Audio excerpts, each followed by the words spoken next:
Assalamualaikum warahmatullahi wabarakatuh. Salam sehat untuk kita semua. Semoga kita semua selalu dalam lindungan Allah Subhanahu wa taala ya. Amin ya rabbal alamin. Nah, untuk cerita kali ini ada satu cerita. Seperti apa ceritanya? Mari kita mulai.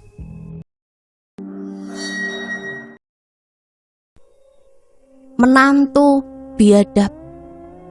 Cerita tentang seorang ibu yang tidak ingin kehilangan anaknya. Anak yang dikandungnya, dirawatnya, meninggal.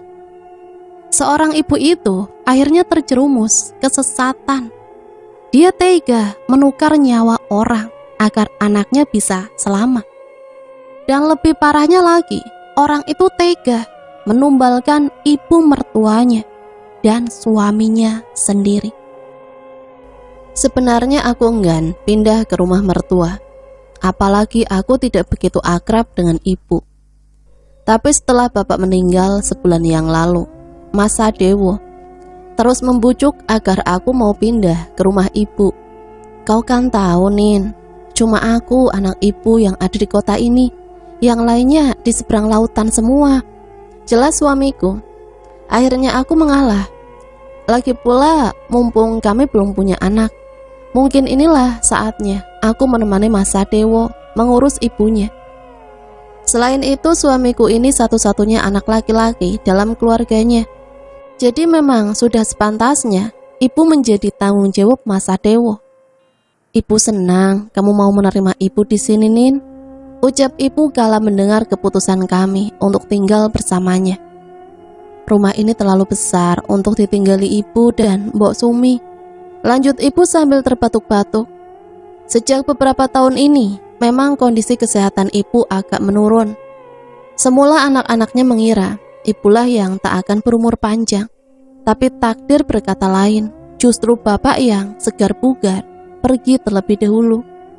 Mbok Sumira, yang biasa dipanggil Mbok Sumi, adalah pembantu setia di rumah ini. Usianya hanya terpaut 2 tahun di bawah ibu. Bahkan yang aku dengar, Mbok Sumi ini dulunya bekerja di rumah eyang saat ibu masih gadis. Dan sampai sekarang tetap ikut bersama ibu. Pernah menikah tapi tidak mempunyai anak. Akhirnya suami Mbok Sumi justru kabur dengan wanita lain. Sejak itu Mbok Sumi lebih memilih hidup menjanda dan mengabdikan dirinya pada keluarga ini. Rumah ini memang sangat besar. Ada 8 kamar dengan ukuran yang cukup besar. Belum lagi untuk kamar pembantu di belakang. Dapur terpisah dari rumah induk. Menurut cerita Mas Sadewo, dulu almarhum bapak banyak menampung kerabat dan keponakannya untuk melanjutkan sekolah atau kuliah di sini. Makanya dulu rumah ini sangat ramai. Pembantunya saja ada 3 orang. Tapi semenjak yang tinggal di sini hanya bapak dan ibu, cuma Mbok Sumi yang dipertahankan. Wah, repot juga ya Mbok membersihkan rumah sebesar ini, ujarku saat Mbok Sumi membantu beres-beres pindahan kami. Ndak juga Mbak Nindi, paling kamar ibu yang setiap hari dibersihkan. Kalau kamar-kamar yang lain digilir secara bergantian. Itu juga kalau Mbok sedang punya waktu luang. Jelas Mbok Sumi. Betul juga sih, toh kamar yang lain juga kosong. Untuk apa dibersihkan tiap hari? Meskipun sekarang kami menempati 1 kamar, bukan berarti menambah tugasnya. Aku sendiri yang akan membersihkan rumah ini. Tidak mungkin aku membiarkan Mbok Sumi yang sudah sepuh ini ikut juga membereskan kamar kami. Setelah selesai berbenah, ada sebagian barang yang harus aku sisihkan. Mas Sadewo meminta aku menyimpannya di gudang. Karena tidak pernah tahu di mana ruangan gudang, akhirnya aku bertanya pada si Mbok Sumi. Letakkan saja di pojokan sana Mbak Nindi, nanti biar Mbok saja yang menyusunnya di gudang, ujar Mbok Sumi. Biar saja Mbok, lagi pula saya nggak ada kerjaan. Aku berkeras mengerjakan tugas-tugasku sendiri. Kalau aku sendiri yang menyimpannya di gudang dan sewaktu-waktu membutuhkannya, mudah bagiku untuk mengambilnya kembali. Mbok Sumi pun mengangguk dan menunjukkan kamar paling belakang. Rupanya kamar itu yang digunakan sebagai gudang. Tapi saat pintunya dibuka dan aku masuk ke dalam, Ruangan itu tidak terlihat seperti gudang pada umumnya. Ruangannya bersih dan rapi. Memang terlihat beberapa tumpukan kardus dan rak buku, namun semuanya tersusun dengan rapi. Awalnya aku ingin meletakkan sembarang saja, kardus-kardus yang berisi beberapa barang yang belum diperlukan. Tapi melihat kerapian tempat ini, jelas aku harus berpikir 2 kali. Akhirnya aku susun dengan rapi di sudut kamar. Baru setelah itu aku melihat-lihat buku yang tersusun rapi di rak. Karena aku termasuk orang yang gemar juga membaca, apalagi sepintas aku melihat banyak buku-buku novel yang bagus. Setelah meneliti sebentar, aku jadi tahu kalau novel-novel itu kebanyakan milik Mbak Arum, kakak tertua suamiku. Memang aku pernah mendengar bahwa Mbak Arum termasuk seorang kutu buku. Tak heran dia menjadi wanita yang pintar dan berhasil. Kini Mbak Arum bertugas di Kedutaan Besar Indonesia di Swedia. Setelah memilih beberapa buku yang ingin dibaca, tiba-tiba aku melihat benda besar yang ditutup dengan kain putih. Entah kenapa, aku sedikit penasaran. Apa benda yang tertutup itu? Perlahan aku mendekat dan membuka selubung kain putih yang menutupnya. Oh, meja rias, desisku perlahan. Aku sangat mengagumi dan tertarik dengan meja rias itu. Sepertinya terbuat dari kayu jati yang sudah tua. Yang unik adalah ukiran-ukirannya. Jelas ini bukan sembarangan, apalagi cermin besar yang menyertainya. Ada ukiran 2 ekor naga, kembar, yang saling memperebutkan benda bulat. Aku yakin ini adalah lambang matahari, karena ada semacam bentuk api yang menyala-nyala. Kekaguman membuat ujung jariku menyentuh cermin itu. Namun, aku merasa aneh. Kenapa tiba-tiba jariku seakan menyentuh benda lunak? Malah sepertinya kaca cermin itu bisa aku tembus hanya dengan ujung jari. Mbak Nindi, jangan diganggu meja rias itu. Aku tersentak. Suara Mbok Sumi mengejutkanku. Bahkan ia buru-buru menutup kembali meja rias itu dengan kain putih. Dan kemudian dia menarik tanganku menjauh. Aku yang kebingungan tidak tahu harus berbuat apa. Tapi yang jelas timbul rasa heranku. Kenapa Mbok? Akhirnya keluar juga pertanyaan itu. Mbok Sumi menghela nafas panjang. Baru kemudian dia berkata, "Jangan dekati meja rias itu Mbak, seram. Katanya ada penghuni gaibnya." Aku mengernyit, heran. Bagaimana bisa terjadi demikian? Selama ini aku tidak pernah mendengar hal itu dari Mas Sadewo. Atau memang dia juga tidak tahu ada meja rias ini? Bagaimana bisa, Mbok? Tanyaku heran. Wanita tua itu hanya menggeleng dan menjawab, "Sudahlah, nanti ibu marah." Aku mengambil kesimpulan bahwa ibu mengetahui tentang meja rias itu. Tapi apa memang benar ada hantunya? Meskipun tidak terlalu yakin, tapi pengalamanku barusan sedikit banyak mengetahui pikiranku. Cermin itu seolah-olah memiliki ruang lain di dalamnya. Tidak mungkin, aku bertanya pada ibu. Bisa-bisa aku dimarahi dan tidak diizinkan lagi masuk ke gudang. Sore harinya, aku justru bertanya pada Mas Sadewo, suamiku itu, hanya tertawa kecil sambil menggelengkan kepalanya. Aku tidak tahu persis tentang meja rias itu. Yang pasti ibu melarang kami mendekatinya. Cuma ibu dan Mbak Ajeng yang bisa duduk di depan meja rias itu tanpa ada gangguan. Jelas Mas Sadewo. Gangguan apa Mas? Tanyaku makin penasaran. Seperti ada tangan yang menjulur keluar dari dalam cermin. Tapi entahlah, mungkin itu hanya halusinasi saja. Tapi kau jangan main-main dengan meja rias itu, nanti ibu marah. Jelas Mas Sadewo. Meskipun merinding ngeri dan mengangguk, tapi dalam hati tetap ada rasa penasaran. Benarkah cermin itu memang ada hantunya? Jika memang betul, kenapa justru disimpan? Harusnya benda-benda angker seperti itu dimusnahkan. Aku jadi malah curiga dengan ibu mertuaku. Lantas aku teringat dengan Bude Marni. Saat aku mengenalkan Mas Sadewo dan Bude, tahu siapa calon ibu mertuaku. Dia menentang dan meminta aku mengurungkan niat menikah dengan Mas Sadewo. Bude itu tahu benar dengan Surtinah itu. Dia itu kental sekali dengan kejawennya. Bahkan bapaknya Surtina itu terkenal sebagai dukun sakti. Jelas Bude Marni. Tentu saja Bude Marni sangat mengenal ibu mertuaku, sebab mereka berteman sejak SMP. Namun aku tidak begitu menghiraukan ucapan Bude Marni. Lagi pula menurut pengamatanku selama ini, ibu mertuaku baik orangnya. Hanya saja memang tidak banyak omong. Mama memang pernah berkata, Butinah itu orang baik, cuma karena dia agak pendiam, jadi orang-orang menganggapnya itu sombong. Dan aku sangat percaya dengan apa yang dikatakan Mama. Sudah hampir 1 bulan kami tinggal di rumah ini. Untungnya aku mempunyai kesibukan tersendiri dengan butik yang aku kelola bersama Zulfa, teman semasa kuliah. Jadi masalah meja rias dengan cermin anehnya itu sedikit terlupakan. Apalagi Zulfa baru saja menjalin kerjasama dengan salah satu mall yang cukup besar di Semarang. Jadi perhatianku lebih banyak tersita di luar rumah. Sampai akhirnya ketika aku membutuhkan beberapa peralatan yang tersimpan di gudang. Saat itu kira-kira pukul 10 pagi. Mbok Sumi sedang berbelanja ke pasar, sementara ibu sedang asik dengan kegiatan barunya, yaitu berkebun di samping rumah. Selain mengisi kesibukan di waktu luang, katanya sih biar tiap hari bisa kena sinar matahari. Setidaknya sudah beberapa waktu ini ibu tak pernah mengeluhkan sakitnya. Karena tidak ada orang lain, aku masuk sendiri ke dalam gudang. Sepintas ingatanku kembali pada meja rias dan cermin aneh itu. Tapi karena hari ini aku sibuk, langsung saja aku ambil barang-barang yang dibutuhkan. Hanya saja tak kalah hendak keluar dari gudang, tiba-tiba ada desiran angin yang sangat kuat. Lalu sayup-sayup aku mendengar suara orang wanita yang memanggil-manggil nama ibu mertuaku.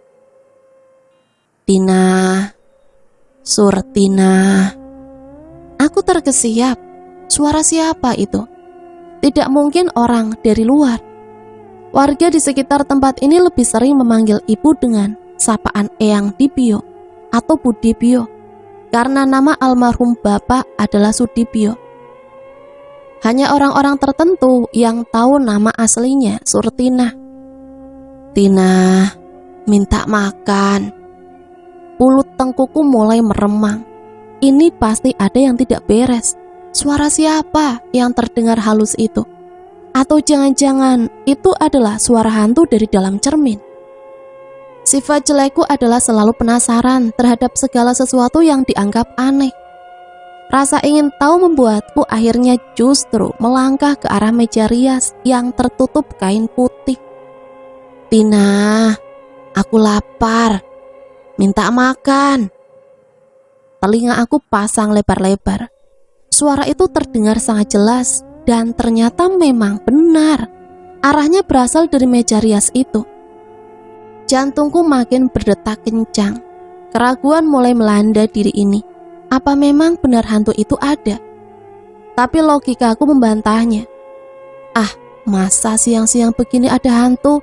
Desisku. Lalu dengan membangunkan keberanian, aku melangkah makin mendekat. Tangan kiriku perlahan menarik kain putih yang menyelubungi meja rias itu. Begitu kain putih itu terlepas, mendadak jantungku seakan berhenti berdetak. Mataku melotot, menatap ke arah cermin. Mulut ternganga dan seakan tak percaya apa yang aku saksikan dengan mata kepalaku sendiri. Jika orang lain yang mengatakannya, mungkin aku tidak akan pernah percaya. Tapi yang ini betul-betul nyata. Sepotong tangan sebatas siku menggapai-gapai dari dalam cermin. Tangan itu terlihat sangat kurus, kulitnya hitam, keriput, dan kuku jarinya panjang, runcing dan hitam. Astaghfirullahalazim. Apa itu? Ya Allah. Mulutku langsung beristighfar. Kejadian yang luar biasa aneh menurutku. Hanya saja anehnya, ketakutan tidak membuatku lari dari tempat itu. Malahan kini aku berjalan ke arah depan cermin, ingin melihat tangan siapa yang muncul dari balik cermin itu. Selangkah demi selangkah aku mendekat. Tangan itu masih menggapai-gapai. Suaranya terdengar serak dan parau, selalu memanggil ibu dan meminta makan. Apakah memang ada gerbang gaib dan seseorang terkurung di dalam cermin? Akhirnya langkah kaki ini sampai juga di depan cermin. Mataku menatap tanpa berkedip ke arah depan. Di dalam cermin terlihat seorang wanita tua renta. Rambutnya awut-awutan. Sepertinya dia buta, sebab sepasang matanya terlihat putih tanpa ada hitamnya. Dan dia hanya memiliki sebelah tangan saja, tangan kanan, sementara tangan kirinya buntung sebatas siku. Pantas saja hanya satu tangan yang menggapai-gapai keluar dari cermin. "Cah Ayu, aku njaluk pangan." Tiba-tiba dia berkata, tapi kali ini tidak menyebut nama ibu mertua. Kalimat itu sepertinya ditunjukkan padaku. Siapa mbah ini?" Aku akhirnya berusaha memberanikan diri untuk bertanya. Terdengar suaranya menggerendeng. Entah apa yang dikatakannya, namun kalimat selanjutnya membuat aku terkejut setengah mati. "Aku ini eyangmu, aku ini ibu dari Sudipyo." Ya Allah, benarkah ini? Betulkah itu eyangnya Mas Sudewo? Betulkah itu eyangnya Mas Sadewo? Lalu kenapa dia sampai ada di dalam cermin itu? Lalu saat ini wujudnya itu sebagai apa? Hantu atau memang nyata? Ini adalah kejadian teraneh dalam hidupku. Bagaimana mungkin ada orang di dalam cermin? Boleh jadi sosok yang mengaku sebagai eyangnya Mas Sadewo itu adalah sejenis hantu atau jin yang memang terpasang di dalam cermin oleh kekuatan gaib. "Aku lapar, Cah Ayu, njaluk pangan." Terdengar permintaan wanita tua dengan rambut awut-awutan itu. Satu hal yang masih ganjil bagiku, aku tahu persis meja rias itu tidak menempel ke dinding. Berarti cermin itu pun tidak menempel dan tidak ada ruang di balik cermin. Tapi bagaimana bila ada orang yang terkurung di dalam cermin? Suara wanita tua itu terdengar menggerendeng lagi. Sepertinya dia mulai kesal karena aku tidak menuruti keinginannya. Eyang, mau makan apa?" Tanyaku ragu. Rasanya tidak mungkin dia makan sama seperti manusia biasa. Tiba-tiba jari telunjuknya yang hanya tulang dibalut kulit menunjuk ke arahku. Hal itu membuatku bingung. Apa yang sebenarnya dia mau? "Eyang, mau makan apa?" Kembali aku bertanya agar lebih jelas. Kali ini justru dia tertawa, terkikik mengerikan. Jantungku laksana copot dari tempatnya. Darah ini seperti kering keronta, entah hilang kemana. Aku mulai merasa ada yang tidak beres dengan sosok yang mengaku sebagai eyangnya Mas Sadewo itu. "Kamu, makananku." Tepat seperti dugaanku, ini tidak benar. Sosok menyeramkan itu mulai bertingkah macam-macam. Daripada nanti terjadi yang menimbulkan bahaya bagi diriku, lebih baik aku buru-buru menjauh dan keluar dari dalam gudang. Tanpa menjawab apapun pembicaraan dengan wanita tua aneh itu, aku memilih melangkah mundur dan langsung berlari, meninggalkan gudang. Namun begitu aku ingin menutup pintu, aku hampir berteriak kaget. "Ya Allah, ibu, bikin Indi kaget aja." Jujur aku benar-benar tak menyangka ada ibu di hadapanku. "Kamu ndak apa-apa toh, Nduk?" tanya ibu menyelidik. Aku berpikir cepat, jika aku ceritakan kejadian yang sebenarnya, tentunya ibu akan marah padaku. Karena itulah sebisa mungkin aku mengontrol diri. Baru kemudian setelah tenang aku berkata, "Tidak ada apa-apa Bu, cuma ada tikus saja tadi, jadinya sedikit panik." Mudah-mudahan ibu percaya dengan apa yang aku katakan. Semula memang mata ibu seperti menaruh curiga, tapi lambat laun bibirnya tersenyum padaku. "Lain kali kalau mau ke gudang, jangan sendirian, ajak Simbo atau suamimu," ujar ibu menasehati. Aku hanya mengangguk. Sebenarnya memang aku tahu peraturan itu. tapi tadi betul-betul mendesak. Dan tanpa diduga, aku justru mendapatkan kejadian yang aneh. "Ya wis, kamu ndak berangkat kerja, nanti terlambat loh," ucap ibu kemudian. Lagi-lagi aku mengangguk dan buru-buru pamit. Rasanya memang aku harus cepat-cepat meninggalkan rumah ini agar bisa berpikir dengan tenang. Tapi sepanjang perjalanan ke butik, justru pikiranku selalu kembali pada wanita tua aneh di dalam cermin itu. Rasanya tidak mungkin aku bertukar pikiran dengan Zulfa atau menceritakan masalah ini pada papa dan mama. Jalan terbaik dan yang paling tepat adalah menemui Bude Marni. Iya, aku harus menemui Bude Marni, batinku. Mobil yang semula aku kemudikan ke arah butik. Kini beralih menuju ke rumah Bude Marni, kakak tertua mama. Walah, ada angin apa ini? Ponakan Bude yang ayu ini datang kemari, sambut Bude Marni dengan sumringah saat melihat kedatanganku. Maklum, anak-anak Bude Marni laki-laki semua, jadi aku termasuk salah satu keponakan kesayangannya. Tidak banyak basa-basi, aku langsung menceritakan apa yang aku alami hari ini pada Bude Marni. Terlihat dia juga sangat ketakutan. Namun bagi orang seusianya, kejadian seperti itu bukanlah sesuatu yang begitu aneh. Apalagi Bude Marni termasuk orang-orang yang masih mengenal budaya klenik. Bahkan menurut cerita mama, Bude Marni memiliki beberapa ilmu warisan dari Eyang Kakung. Konon Eyang Kakung termasuk orang yang linui dalam perkara dunia gaib. Terlihat Bude memejamkan matanya. Biasanya ini ciri beliau yang sedang mencoba menghubungkan dengan dunia gaib. Entah bagaimana caranya, tapi yang jelas Bude akhirnya menghembuskan napas panjang sebelum akhirnya berkata, "Ada kejadian masa lalu yang cukup pelik, tapi ibu mertuamu itu dengan teganya mengorbankan mertuanya sendiri."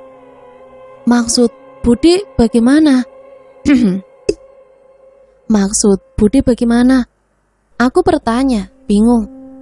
Lagi-lagi Bude Marni menghembuskan nafas panjang beberapa kali. Terlihat ada beban berat dalam dirinya untuk menceritakan apa yang berhasil diketahuinya. Wujud wanita tua menyeramkan dalam cermin itu benar adalah eyangnya suamimu. Dia terkurung di sana sebagai tumbal. Jiwanya akan terkurung selamanya sampai orang yang pernah diselamatkan cermin itu meninggal. Ujar Bude Marni. "Maksud Bude, eyang dijadikan tumbal untuk menyelamatkan nyawa orang lain?" Tanyaku. Bude Marni mengangguk perlahan. Bahkan kemudian ia pun berkata, "Dan nyawa yang diselamatkan itu adalah cucunya sendiri. Namun semuanya itu bukan atas dasar kerelaan, tapi terpaksa. Dia tentunya dipaksa oleh Surtina." Aku mulai berpikir cepat, apakah orang itu adalah Mbak Ajeng? Karena aku pernah mendengar sewaktu kecil dia menderita sakit yang teramat parah.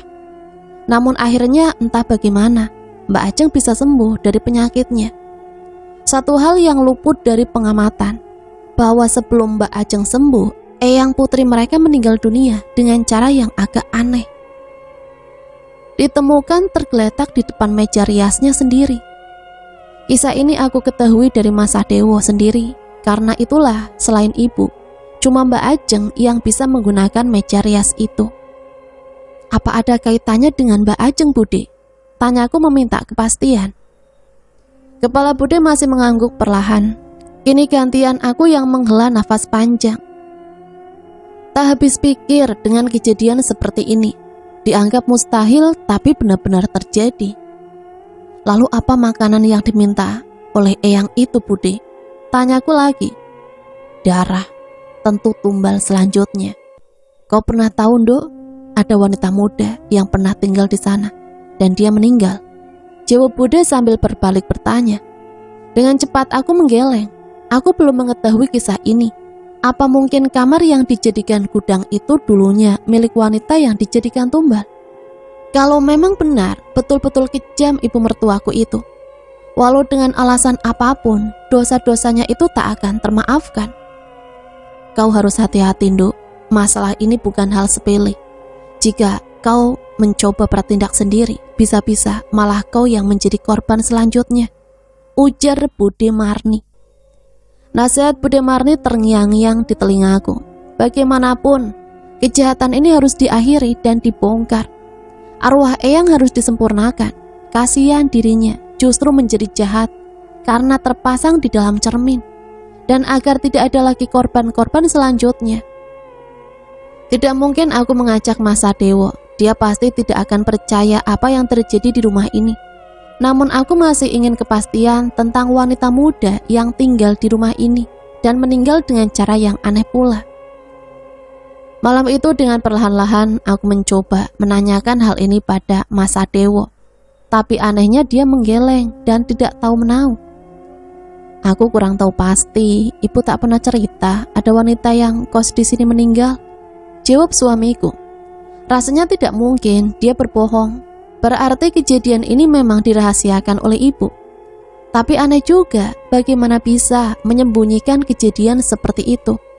Sudah pasti jika ada orang yang meninggal, tetangga dan orang-orang di sekitar pasti mengetahuinya. Malam itu tidurku gelisah. Beberapa kali bayangan Eyang di dalam cermin itu mengganggu pikiranku.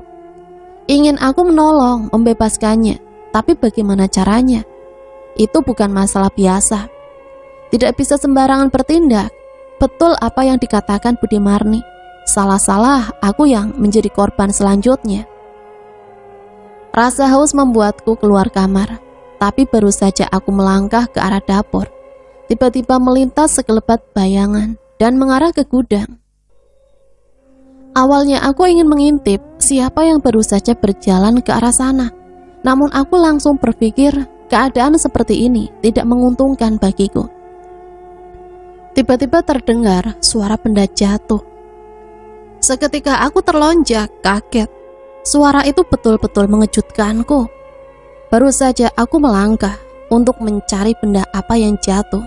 Tiba-tiba pundaku ada yang menyentuh. Ada apa, Bin? Aku bernafas lega. Saat menoleh ke belakang, rupanya Mas Sadewo. Langsung saja aku katakan bahwa ada bayangan melintas dan suara ribut itu berasal dari gudang.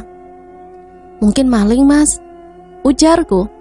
Sengaja aku katakan seperti itu agar Mas Sadewo mau menyelidiki apa yang terjadi sebenarnya. Suamiku meraih kayu panjang yang biasanya digunakan sebagai palang pintu belakang. Lalu dia berjalan perlahan di depanku. Langkah kami berdua berjingkat-jingkat agar tidak terdengar oleh orang yang ada di dalam gudang. Begitu kami mendekati pintu gudang, lampu di dalam menyala. Berarti memang ada orang. Mas Sadewo meletakkan jari telunjuk di bibirnya, memintaku untuk diam. Lalu dia mengendap-endap, mengintip dari celah-celah pintu yang terbuka sedikit. Setelah beberapa lama mengamati, Mas Sadewo berbisik pelan padaku, "Mbok Sumi." Rasa penasaran membuatku meminta Mas Sadewo menyingkir dan bergantian aku yang melihat ke dalam. Betul seperti apa yang dikatakan suamiku. Terlihat Mbok Sumi sedang berdiri di depan meja rias itu. Berani sekali dia. Padahal dia sendiri yang mengatakan bahwa cermin di meja rias itu ada hantunya. Tapi tunggu, ada sesuatu yang dilakukan wanita pembantu setia keluarga ini. Dia menaruh mangkok besar di depan cermin. Lalu dengan mata kepala sendiri aku melihat ada tangan terjulur keluar dari dalam cermin dan mengambil sesuatu dari dalam mangkok. Aku buru-buru menutup mulut saat Mbok Sumi sudah selesai dengan urusannya. Langsung aku mengajak Mas Sadewo untuk menyingkir sejenak. Kami melihat bersama Mbok Sumi keluar dari dalam gudang. Begitu yakin dia sudah kembali ke kamarnya, aku langsung mengajak Mas Sadewo masuk ke dalam gudang. Untunglah kali ini suamiku mau mengikuti apa yang aku inginkan. Begitu tiba di depan meja rias, aku langsung membuka tutup kain putih yang menyelubunginya. Aku hampir saja berteriak dan tiba-tiba perutku terasa mual. sebab di dalam mangkok itu masih ada bercak-bercak darah berbau anyir. Mas Sadewo segera melihat dan memperhatikan mangkok itu. Ini darah apa? Bekas apa? Dia bertanya, heran. Aku menggelengkan kepala, pandanganku tertuju ke arah cermin. Terlihat juga bercak-bercak darah di sana. Saat aku mencoba menyentuhnya, Mas Sadewo mencegahku. Jangan disentuh, jika ini tindak kejahatan. Sidik jarimu tertinggal di sana, ujarnya. Padahal aku hanya penasaran, apakah cermin itu bisa disentuh atau tidak. Ada yang aneh di rumah ini, ujar Mas Sadewo kemudian. Kami meninggalkan gudang dan kembali ke kamar, kemudian menceritakan semua kejadian yang aku alami pagi tadi, juga penjelasan yang diberikan Budi Marni. Awalnya suamiku itu seperti tak percaya, tapi saat aku jelaskan semuanya secara rinci, lambat laun dia memahami juga. Ini tanggung jawabmu, Mas. Masalah ini tidak boleh dibiarkan begitu saja, sebelum jatuh korban lagi, tegasku saat melihat keraguan-raguan dari Mas Sadewo.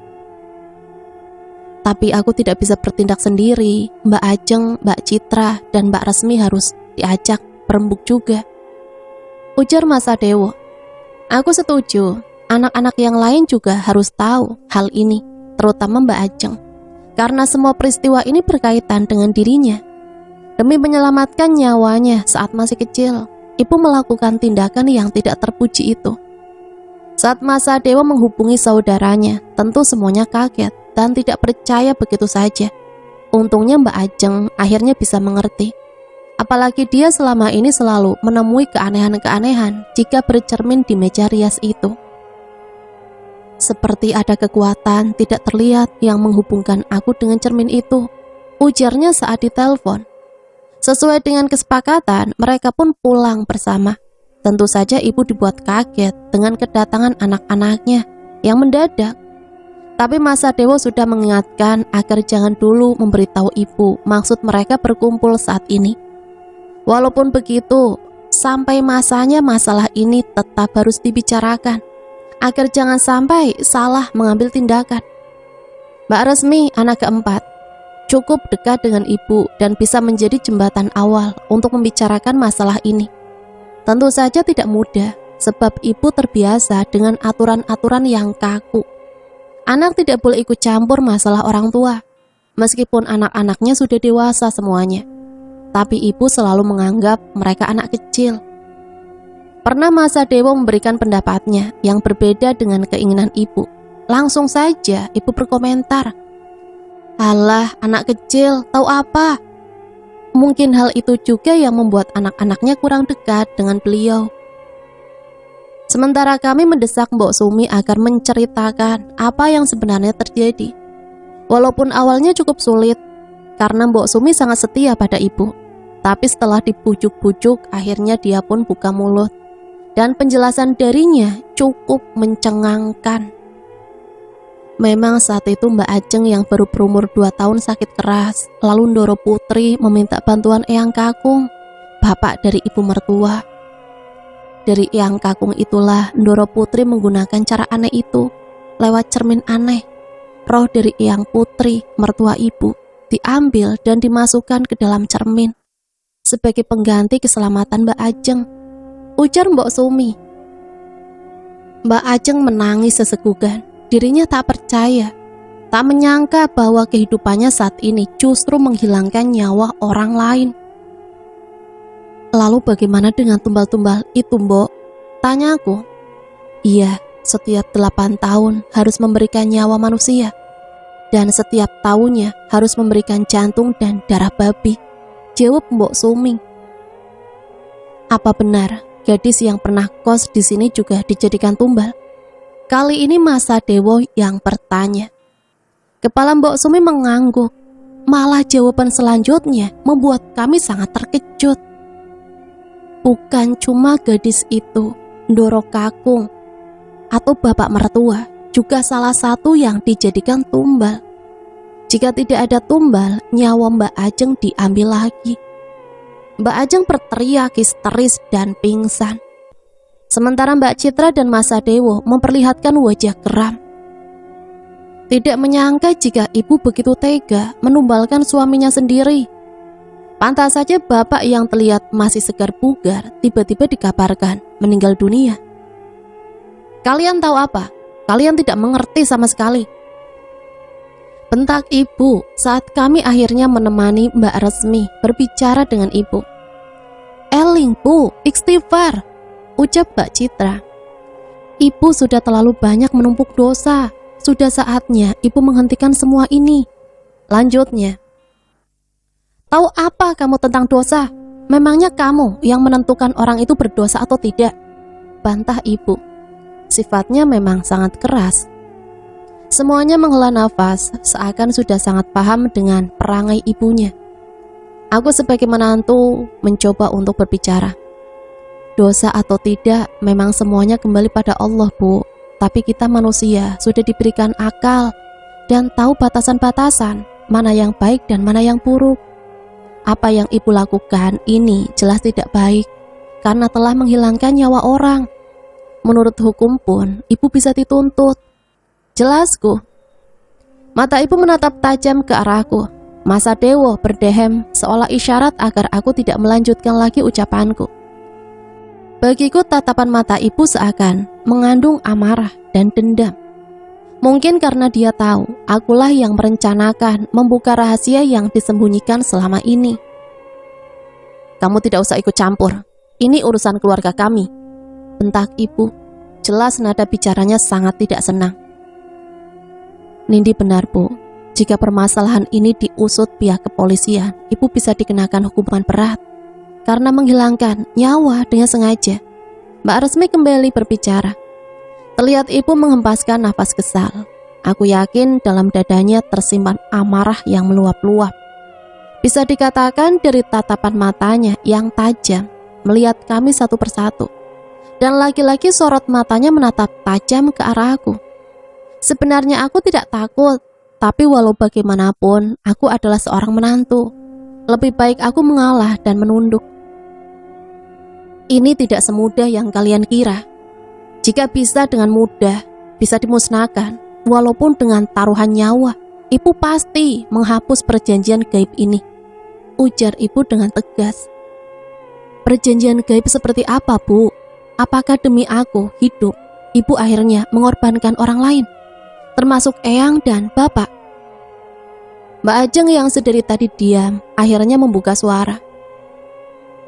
Ibu mengangguk, kemudian berkata, saat itu kau sakit parah, Nduk.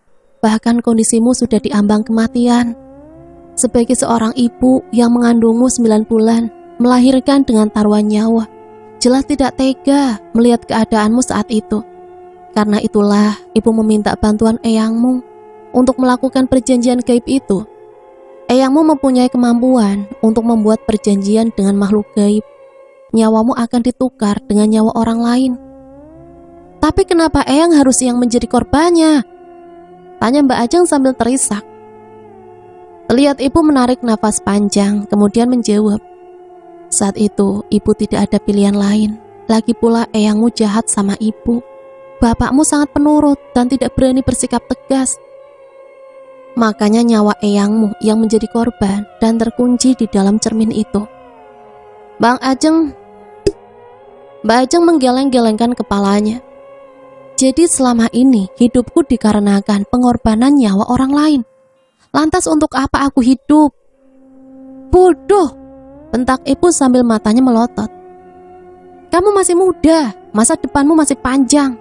Kamu sendiri sudah merasakan apa yang kau nikmati selama ini. Lanjutnya, itu karena aku tidak pernah tahu apa yang sebenarnya terjadi, Bu. Jika tahu dari awal, lebih baik aku yang mati. Balas Mbak Ajeng sengit. Kalimat terakhir Mbak Ajeng membuat ibu semakin marah. Ibu menggebrak meja dan meninggalkan kami, lalu masuk ke dalam kamarnya dengan membanting pintu. Kami hanya bisa mengelus dada. Sepertinya ibu memang tidak bisa diajak kompromi untuk masalah ini. Bagaimana selanjutnya? Tanya Mbak Citra. Aku dan Mbak Resmi menggelengkan kepala. Masa Dewo menjambak rambutnya sendiri. Mungkin karena pusing harus bagaimana menyelesaikan masalah ini. Mbak Ajeng memanggil Mbok Sumi. wanita parubaya yang separuh lebih hidupnya sudah mengabdi di rumah ini. Terlihat sangat ketakutan, perasaan bersalah menghantui dirinya. Mbok tahu bagaimana caranya membatalkan perjanjian ini? Tanya Mbak Ajeng. Terlihat Mbok Sumi menggelengkan kepalanya. Mbok tidak tahu Mbak, cuma ibu pernah bilang bahwa kunci semuanya itu hanya ada 2 orang, ibu dan Mbak Ajeng sendiri. Jawabnya. Mbak Ajeng memejamkan matanya, sepertinya ia sedang berpikir. Tapi tak lama kemudian dia berkata, "Mari kita lihat cermin itu bersama-sama." Tanpa menunggu persetujuan kami, Mbak Ajeng segera bergegas ke gudang. Melihat hal itu, kami pun ikut menyusulnya. Begitu sampai di gudang, aku melihat Mbak Ajeng berdiri tegak di depan meja rias. Aku mengernyit heran, kenapa hantu di dalam cermin itu tidak terlihat. Biasanya jika aku yang berada di sana, wujud wanita tua yang tak lain adalah eyangnya Mas Sadewo pasti muncul. Tidak ada yang aneh dengan cermin ini. Di mana gerbang gaibnya? Ucap Mbak Ajeng sambil tangannya memeriksa ke sekeliling cermin, bahkan melihat ke arah belakang meja rias itu. Melihat hal itu, aku kemudian maju ke depan. Rasa penasaran membuatku ikut berdiri di depan cermin. Dan di luar dugaan, tiba-tiba sosok menyeramkan itu muncul tiba-tiba. Bahkan tangan kurus dan berkuku runcing muncul dari dalam cermin. Sontak aku dan Mbak Ajeng berteriak. Begitu juga Mbak Resmi, Mbak Citra dan Mas Sadewo. Bahkan suamiku dengan sikap maju dan posisinya berusaha melindungi aku dan Mbak Ajeng. Astagfirullah, apa itu? Pakai Mbak Resmi dan Mbak Citra. Sementara Mbak Ajeng terdiam, wajahnya pucat seperti kapas. Itukah yang kau maksud, Nin? Tanya Mas Sadewo. Dengan cepat aku mengangguk, mengiyakan. Terlihat tangan kurus itu terus menggapai-gapai. Kami semua hanya melihat dari jarak yang aman. Tidak ada yang berani mendekat. Sampai akhirnya Mas Sadewo berkata, "Apa yang akan kita lakukan selanjutnya?" Semuanya saling pandang dan akhirnya sama-sama menggelengkan kepala. Entah keberanian dari mana, tiba-tiba aku melangkah, maju mendekati meja rias. Mas Sadewo sempat berusaha mencegah, tapi aku minta dia tenang. Lagi pula kali ini aku cukup menjaga jarak. Meskipun posisiku berada di depan cermin, tapi aku berdiri 2 langkah di depannya. Apa yang kulihat sama persis seperti beberapa waktu lalu. Seorang wanita tua kurus dengan rambut acak-acakan terlihat berusaha keluar dari dalam cermin. "Kemari, Cah Ayu, kau akan menemani aku di sini." Terdengar makhluk di dalam cermin itu berkata. "Berhenti, kalian ini cari penyakit." Tiba-tiba semuanya menoleh ke arah pintu gudang. Terlihat ibu sedang berdiri dengan wajah penuh amarah. "Surtina, akhirnya kau datang, menantu durhaka." Suara dari dalam cermin itu tertawa kegirangan saat mendengar teriakan ibu. Dengan langkah cepat, ibu maju mendekat ke arah meja rias, persis di sampingku. Tadinya melihat kehadiran ibu, aku ingin bergeser menjauh, tapi alangkah kagetnya saat tiba-tiba tanganku dicengkram dengan keras oleh ibu. "Kamu yang cari perkara, sekarang kamu yang harus menjadi tumbal."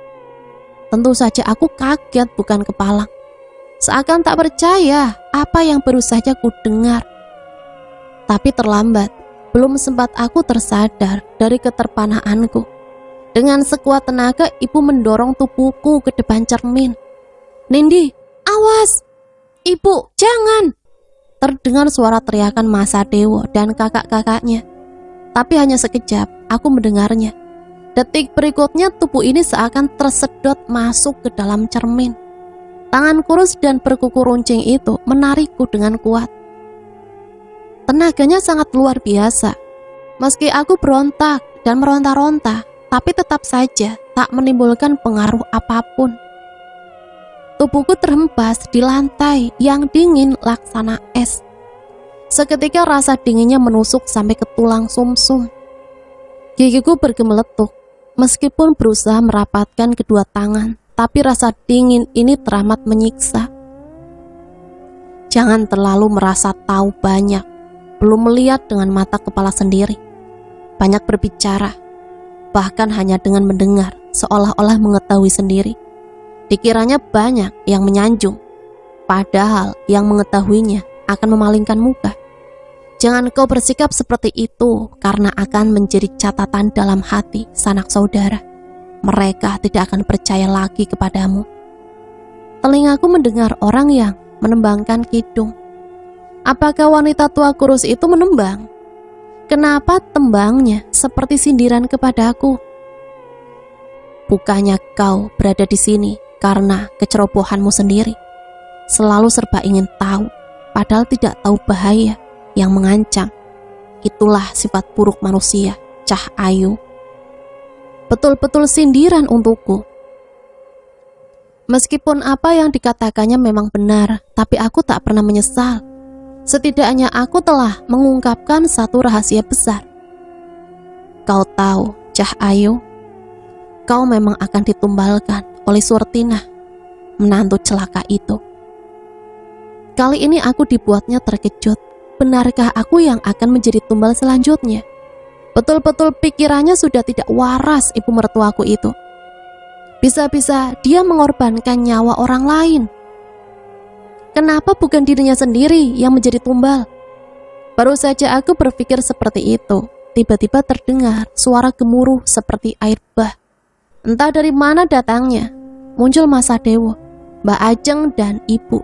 Mereka jatuh tumpah tindih, seperti terjatuh dari atas langit. "Nindi, kau tidak apa-apa?" tanya Mas Sadewo panik. Dengan cepat aku mengangguk. "Bagaimana kalian bisa sampai di sini juga?" tanyaku heran. Mas Sadewo menceritakan secara singkat. Ketika aku tersedot ke dalam cermin, Mbak Ajeng memaksa ibu untuk membawaku kembali keluar, tapi ibu menolak. Lalu Mbak Ajeng nekat mau masuk sendiri. Dengan segala caranya, ibu berusaha mencegah, namun tubuh ibu sendiri ikut terbawa. Melihat hal itu, Mas Sadewo tak mau ketinggalan. Sebelum ikut masuk ke dalam cermin, suamiku sudah berpesan pada Mbak Citra dan Mbak Resmi untuk menunggu di depan cermin. "Akhirnya kau datang sendiri ke sini, Tina, menantu durhaka," bentak wanita tua itu. Wajah ibu terlihat sangat ketakutan. Dia berusaha ingin berlari sambil menarik Mbak Ajeng. "Ayo tinggalkan tempat ini," ucapnya. Namun, tangan pegangan tangan ibu langsung ditepiskan Mbak Ajeng. "Ini semua harus diakhiri. Jika memang nyawaku adalah pangkal dari semua ini, biarlah, ambil saja nyawaku," ucapnya tegas. "Bodoh kau Ajeng, cepat pergi," bentak ibu. Tapi sepertinya percuma, sebab tekad Mbak Ajeng sudah bulat. "Anak baik, kau memang berhutang nyawa. Kehidupanmu berasal dari pengorbanan nyawa orang-orang yang ditumbalkan ibumu sendiri," ujar wanita tua itu. "Jadi ambil nyawaku, sudahi semuanya ini," saut Mbak Ajeng. "Bagus, kau berjiwa besar. Aku sudah lama menderita di sini. Waktunya kini aku bebas." Setelah mengucapkan kata-kata itu, tangannya yang hanya tinggal satu itu terangkat ke atas. Sepertinya dia bersiap-siap untuk mencekik leher Mbak Ajeng. Aku meminta Mas Sadewo untuk mencegahnya, tapi seketika tubuhku tidak dapat digerakkan. Bahkan lidah ini terasa keluh. Tidak ada kata-kata yang keluar dari mulutku. Apa yang aku alami saat ini sepertinya juga dirasakan oleh suamiku. Dia dengan susah payah ingin menolong Mbak Ajeng, tapi kakinya laksana terpaku di lantai. "Tidak!" Tiba-tiba ibu maju dan langsung menubruk tubuh Mbak Ajeng, sehingga keduanya berguling di lantai yang dingin. "Cepat, pergi kalian!" Ibu memberikan perintah pada kami, lalu mulutnya berkomat-kamit seperti membaca mantra-mantra. Seperti ada kekuatan yang besar. Tubuh kami bertiga seakan tertarik mundur, perlahan namun pasti. Detik demi detik kami kian menjauh dari ibu dan wanita tua itu. "Pecahkan cerminnya saat kalian sudah berada di luar sana," ucap ibu. Terlihat ibu melambaikan tangan, seolah mengucapkan salam perpisahan kepada kami. Mas Sadewo dan Mbak Ajeng berteriak memanggil ibu. Tapi detik berikutnya semuanya menghilang. Kami pun terhempas dan kembali ke depan meja rias yang ada di gudang. Mbak Rasmi dan Mbak Citra langsung menyambut kami, lalu menanyakan bagaimana keadaan ibu. Seakan baru teringat, kami serentak bangkit dan melihat ke dalam cermin. "Pecahkan cerminnya, pecahkan!" teriak ibu. Masa Dewo tanpa ragu sesaat, tapi setelah melihat ke arahku dan aku mengangguk, dia pun mengambil balau kayu dan dengan cepat melemparkannya ke arah cermin. Cermin itu pun pecah berkeping-keping. Asap tipis keluar dari pecahan cermin itu. Lalu asap itu bergulung-gulung dan akhirnya membentuk sosok manusia, tubuh ibu. Kami terpaku, di hadapan kami terbujur kaku tubuh ibu, matanya terpejam, rapat. Mbak Citra langsung menghampiri dan memeriksa keadaannya. Seketika dia menjerit sambil memeluk tubuh ibu. Semuanya kemudian mendekat, menghampiri ibu yang hanya tinggal jasadnya saja. "Ibu sudah meninggal," desis Mas Sadewo. "Ibu kalian menumbalkan nyawanya sendiri. Perjanjian pun selesai. Arwah eyang kalian pun sudah terbebas dari dalam cermin," ujar Mbok Sumi yang mendekat sambil membenahi tubuh ibu. Matahari redup sinarnya siang itu. Langit mendung dan titik-titik air mulai turun membasahi bumi. Gundukan tanah merah bertabur bunga. Baru saja selesai ibu dimakamkan. Derai air mata dan isak tangis mengantarkan kepergiannya. Bude Marni yang ikut datang melayat, menarik tanganku. Lalu di sebuah pohon kamboja kami pun berbincang. "Ibumu kini sudah tenang. Untunglah cermin itu dipecahkan. Jika tidak, arwah ibumu yang akan menggantikan eyangmu sebagai penghuni cermin iblis itu," jelas Bude. Aku menarik nafas lega. Meskipun ibu mengorbankan nyawanya sendiri, tapi dirinya tidak terkurung di dalam cermin. Alhamdulillah semuanya sudah berakhir. Dari pengalaman ini aku belajar, walau bagaimanapun tidak ada gunanya bersekutu dengan setan. Sebab segala keuntungan yang didapat tentu meminta imbalan yang justru akan merugikan diri sendiri. Dan ingatlah, pada hari ketika dia mengumpulkan mereka semua, dan Allah berfirman, "Wahai golongan jin, kamu telah banyak menyesatkan manusia." Dan kawan-kawan mereka dari golongan manusia berkata, "Ya Tuhan, kami telah saling mendapatkan kesenangan, dan sekarang waktu yang telah Engkau tentukan buat kami telah datang." Allah berfirman, "Nerakalah tempat kamu selama-lamanya, kecuali jika Allah menghendaki lain. Sungguh Tuhanmu maha bijaksana, maha mengetahui." Al-Quran Surat Al-An'am 128. Nah, semoga cerita ini bisa kita jadikan pembelajaran untuk hidup kita ke depannya ya. Ambil sisi positifnya dan buang jauh-jauh hal negatifnya. Sampai di sini saya pamit undur diri, mohon maaf apabila banyak salah kata. Sampai berjumpa kembali di cerita-cerita selanjutnya. Matur suwun, wassalamualaikum warahmatullahi wabarakatuh.